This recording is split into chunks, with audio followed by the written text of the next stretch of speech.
Hey guys, Mixed Media Girl here. In this video, I am doing a resin pour on a vase with a matching bowl, and I'm using black, white, and pink. And this is part of my black and white series, and I'm having a lot of fun with it. Let me know what color you would like to see next. I'm leaning towards purple, but we'll see. So let me know in the comments. I'm using Mixed Media Girl Artist Resin, and for this project, I'm using about 12 to 13 ounces of resin, but that's going to depend on the mold you have underneath the vase.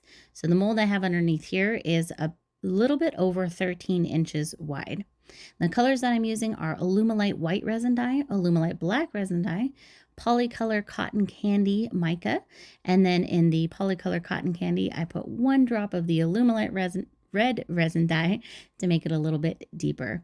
Now I start off with larger layers of color, and that is to first get the vase covered, and second to create the design in the bowl.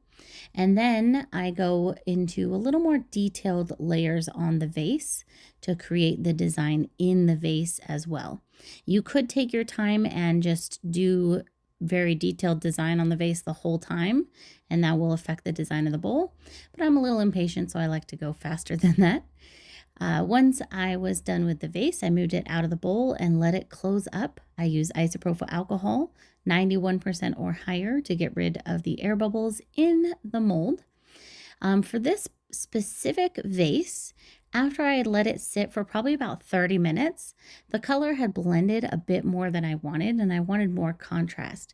So I actually took the same resin, I didn't mix up any more, but it had just been sitting for about 30 minutes, and I added a little more to the vase, and then used the torch to help it to blend and run down the vase. So the bowl, I let the resin in the mold sit for about 6 hours, and that's really going to depend on the resin you're using and the temperature of your workspace. Actually, for this one, if I'm being honest, it was a little bit less because it was extra hot in my workspace. My AC went out, so it was probably more like 5 hours. And then I molded it into a plastic bowl that is about 11 inches across and 100 ounces. Now on this specific vase, I actually wanted to remove the drips at the top. I normally leave them, but this time I decided to remove them. There's a couple ways you can do this. You could use just sandpaper, or you could do like I do here, and you could take a razor or an X-Acto knife and you can literally shave off those drips. Now, if you do this method, it can actually break the seal between the resin and the vase. So I do recommend putting a clear coat on it like I'm doing now, and then making sure that clear coat goes all the way around the lip of the vase to fully seal it in. So did this one a little differently than I normally do, and it's a little bit of an extra step, but you get a nice clean top.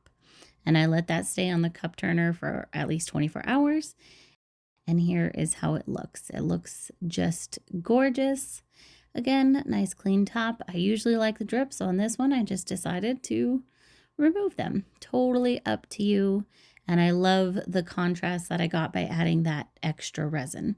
And then here's the bowl. And oddly, the pink in the bowl here came out more purple. I have no explanation for that whatsoever.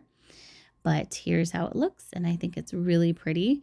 I'm definitely happy with the side I chose for the inside of the bowl, but you can choose either side. It's totally up to you. Here's how the bottom of the bowl looks, and I think it's just a gorgeous set. So thanks for watching. I'll see you all next time.